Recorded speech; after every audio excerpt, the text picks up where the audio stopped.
Perhatian, perhatian. Podcast Ngobrol Nggak Guna segera berangkat. Para penonton dan pendengar yang memiliki kuota dipersilahkan masuk.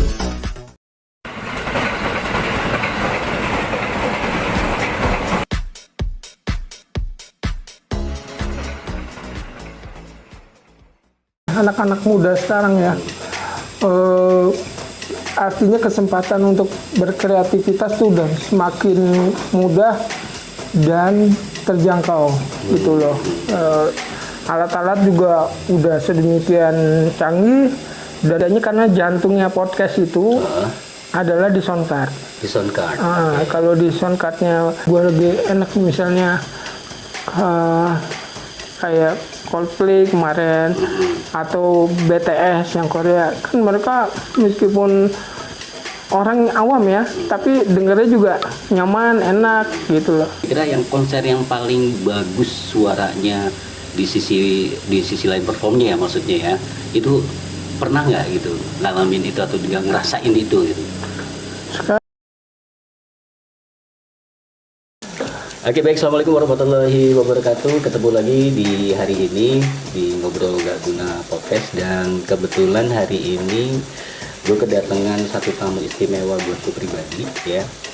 Baru pertama kali datang ke rumah, ke studio ini gitu. Dan ini adalah salah satu yang cukup ngetop sebenarnya nih, pasti banyak yang tahu ya. Dia adalah seorang redaksi dari lensearchpro.com, lalu pernah juga jadi mantan pemret Audio Pro, majalah Audio Pro, lalu juga pernah ketemu beberapa praktisi audio, musisi audio ya, musisi Indonesia maksudnya, lalu juga berbagai macam meliput studio rekaman serta konser-konser. Pastinya pendengaran dia udah tahu lah ya suara-suara yang baik bagaimana, alat-alat yang baik bagaimana. Oke, assalamualaikum Anto. Waalaikumsalam. Senang udah diundang sama sahabat saya yang cukup lama juga, udah 20 tahunan ya. 20 tahunan benar. Kita dulu sempat kerja bareng juga. Saya sama Mas Farid, panggilan akrabnya Alit. Udah kita kemana-mana lah. Kita lihat konser bareng ya. Konser lokal sama internasional juga. Internasional gue belum pernah tau. Internasional kalau gue sendiri belum pernah. Iya, udah lama juga ya. Ya sama beberapa studio rekaman udah kita sempat bareng-bareng kita datengin, banyaklah musisi ya. Musisi biasanya sih praktisi lah, bukan sekedar penyanyi gitu. Praktisi audio bisa disebutin nggak, atau apa aja sih sebenarnya praktisi audio tuh? Sebenarnya praktisi audio itu ada beberapa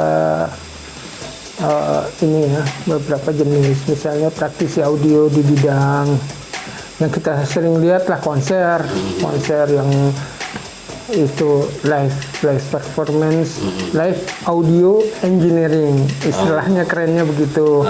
Terus ada juga di bidang studio rekaman, itu namanya untuk audio for studio recording gitu. Terus belakangan ini yang lagi mulai digandrungin sama anak-anak muda itu kan praktisi audio podcast kayak gitu. Ya kita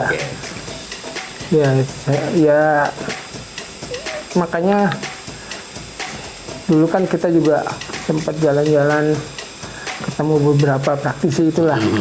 Itu disebut sebagai praktisi audio. Oke, ngomong-ngomong tentang podcast, memang perkembangan podcast di Indonesia emang gimana sih, yang lo tahu tuh kayak gimana sih, Dok?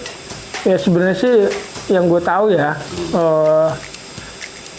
itu ya baru ngetopnya ini lagi boomingnya itu udah sekitar 4 tahun terakhir lah. Itu udah orang mulai ada podcast yang di studio, tapi juga orang udah mulai pada ngevlog yang jalan-jalan, meliput makanan, meliput pariwisata gitu.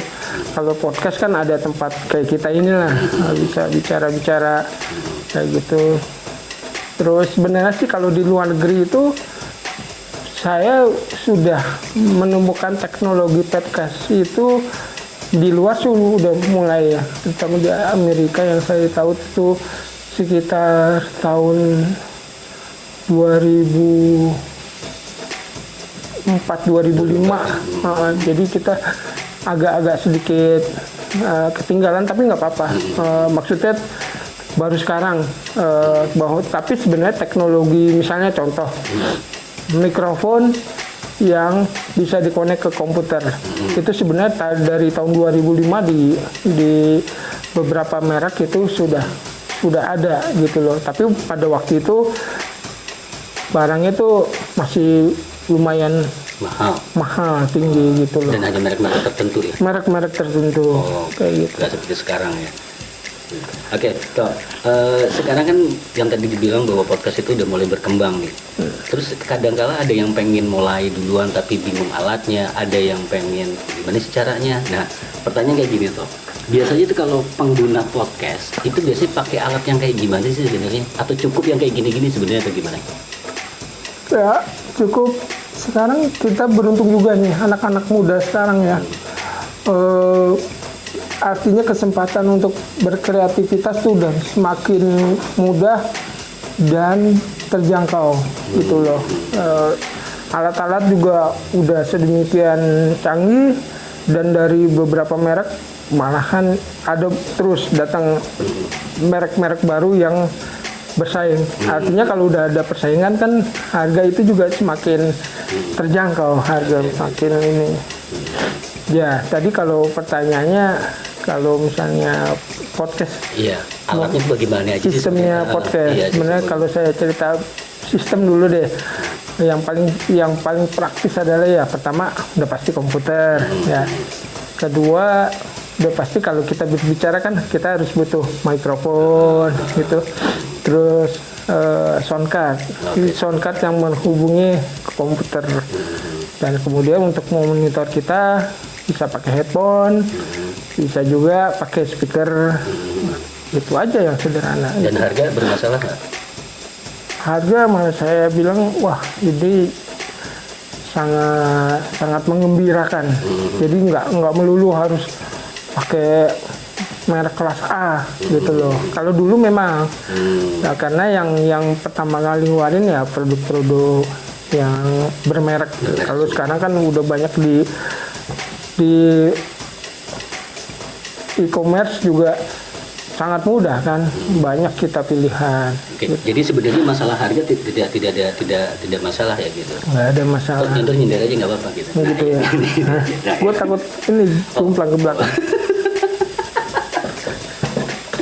Gak. Oke, lagi. Jadi untuk masalah alat sebenarnya pakai yang harga berapapun selama yang pasti niat dulu kali ya. Iya, yang penting niat lah.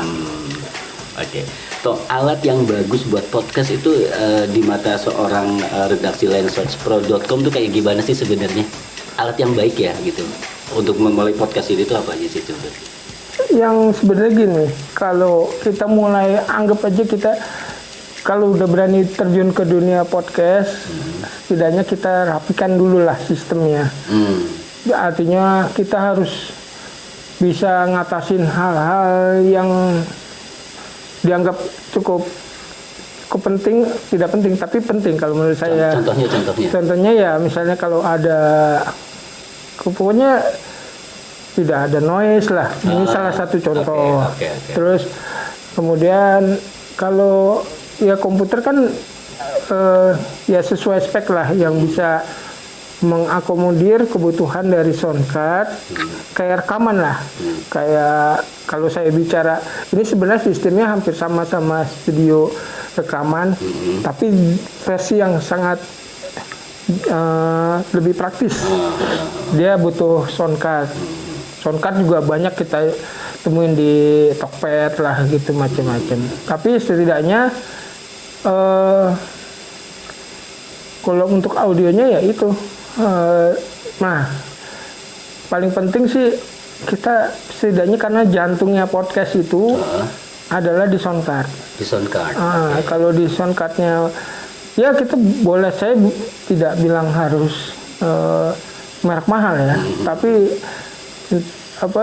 kita harus setidaknya kita bisa banyak kan informasi dari distributor atau dari toko-toko musik. Ya kita yang lihat harga yang sesuai dengan kemampuan kita, paling nggak. Cuman saya jujur aja kalau misalnya saya belum pernah yang beli di online, saya belum pernah. Tapi setidaknya kalau seandainya kita ada sedikit tabungan kita untuk keperluan podcast. Itu sekarang udah banyak sih kayak Yamaha, kayak M Audio, itu sekarang udah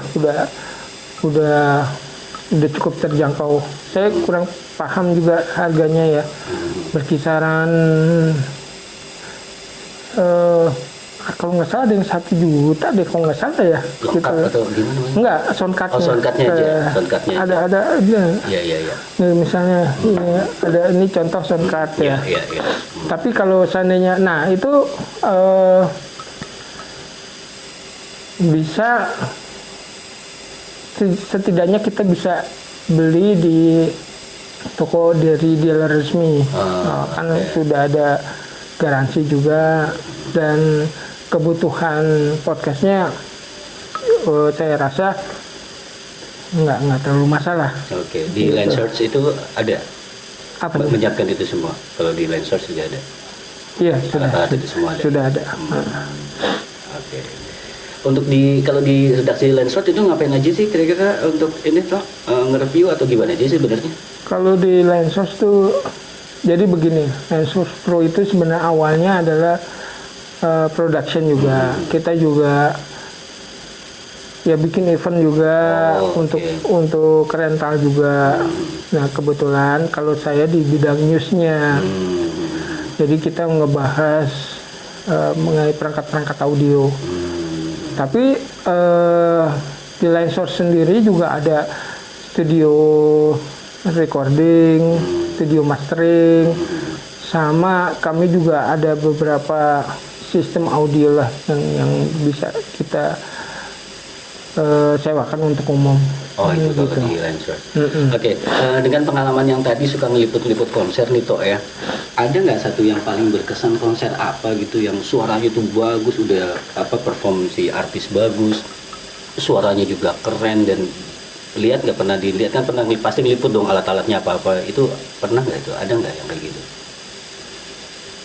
Ada begini, biasanya itu yang paling cerewet tuh orang Korea.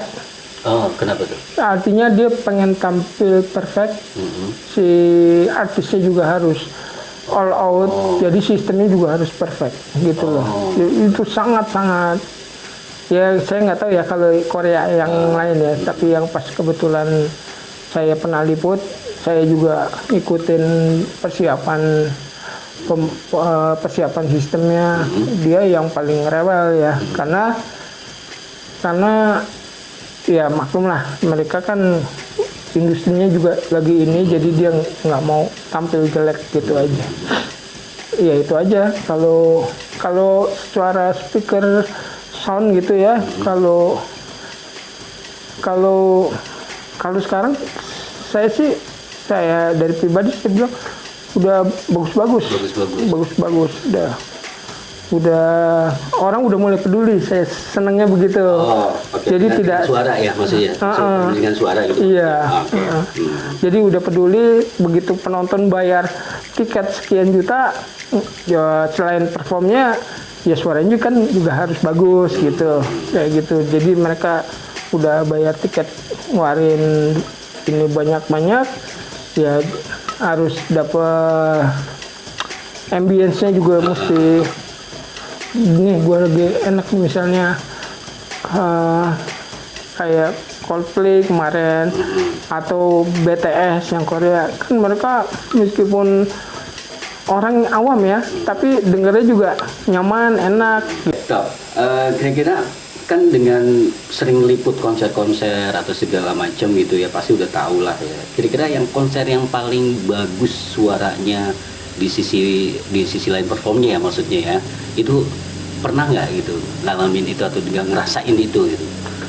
Sekarang begini, siapapun artisnya ya, mau artis bule, mau artis lokal, karena rental sound sistem kita udah oke lah, udah memenuhi riders keinginan mereka gitu. Tapi setidaknya kalau saya atau teman-teman misalnya mau nonton konser nih, usahain sebisa mungkin oke lah kalau memang idola sekali, go ahead di depan lihat artisnya itu. Kalau udah nggak keburu telat masuk, pokoknya setidaknya kita ada di posisi tengah.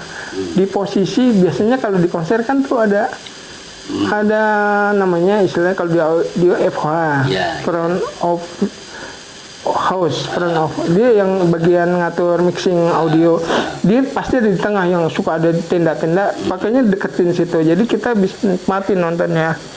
Di stereonya kita dapat misalnya begitu dari kiri kanan. Biasanya sih kalau menurut saya kalau yang konser yang audio oke gitu ya, jadi kita nontonnya juga enak, selain artis idolanya sesuai yang kita tonton gitu, pengen kita tonton itu. Kalau pandangan saya sih kayaknya kita masuk kayak seperti pakai headphone lah gitu, emang kenceng, tapi kita bisa detail dengarnya. Itu ya posisi di tengah itu, yang di dekat FOH gitu, itu yang paling nyaman. Kayaknya di situ, jadi biasanya soundnya padat, suara bassnya juga kita dengar, suara high-nya juga, pokoknya yang detail-detail kita bisa dengar. Nah, karena kalau nonton konser itu ada beberapa titik yang kita tiba-tiba, saya nggak mau ngebahas teknis ya, tiba-tiba kok bassnya agak berkurang gitu loh, di spot yang sini, terus kita pindah lagi, geser ke kiri atau maju ke depan, kok bassnya jadi agak sedikit berkurang gitu, hilang gitu. Itu namanya wilayah out of phase gitu ya, kalau bicara itu teknis. Tapi setidaknya ya kita kalau ada kesempatan bisa berada di posisi tengah, itu yang paling bagus, paling enak. Tapi memang biasanya orang IO udah tahu, udah posisi yang di bawah, yang festival itu harga tiketnya lebih mahal daripada kita nonton di tribun. Nah, kalau di tribun ceritanya lain lagi.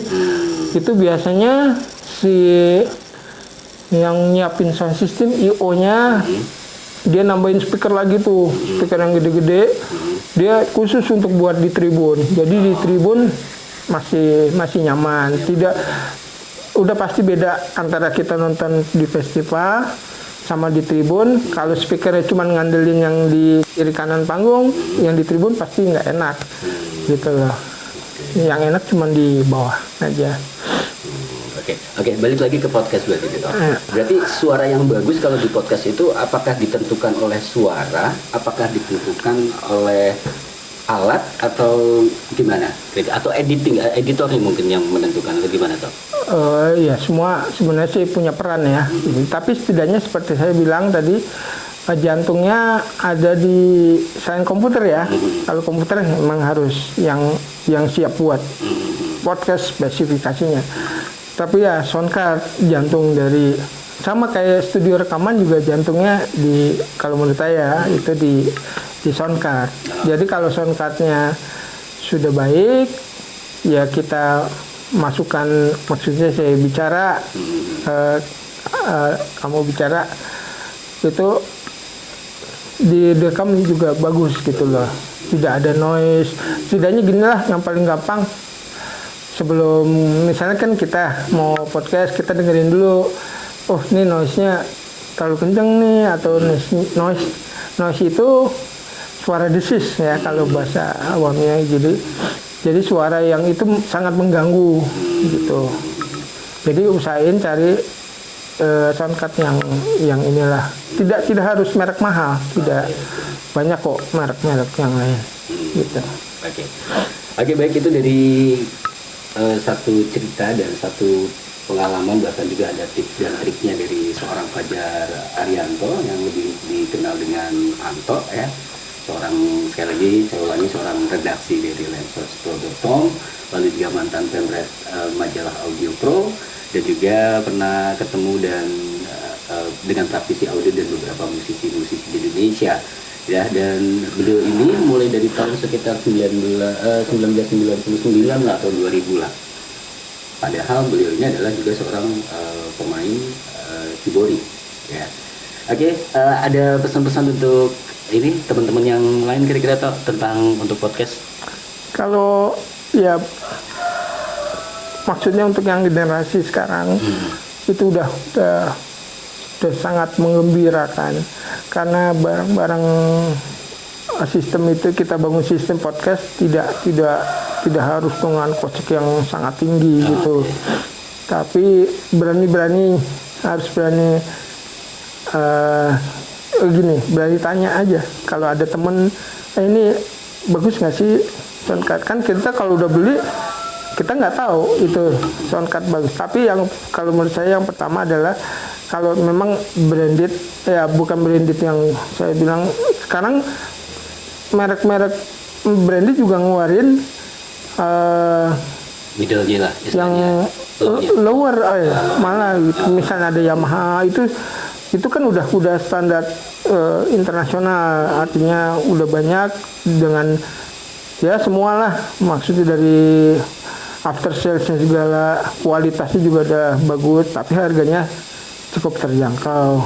Tapi masih ada merek-merek yang lain gitu.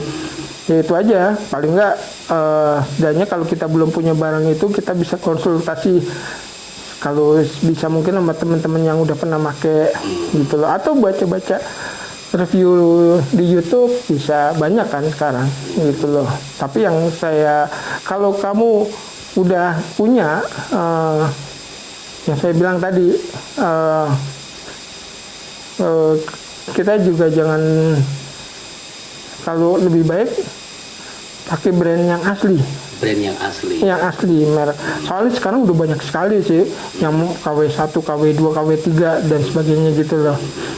Ya setidaknya kalau kita kan bekerja untuk jangka panjang. Ya. Misalnya setidaknya kalau dengan merek yang saya nggak bicara merek, tapi udah reputasinya udah banyak diakuin, ya itu pakai yang seperti itu.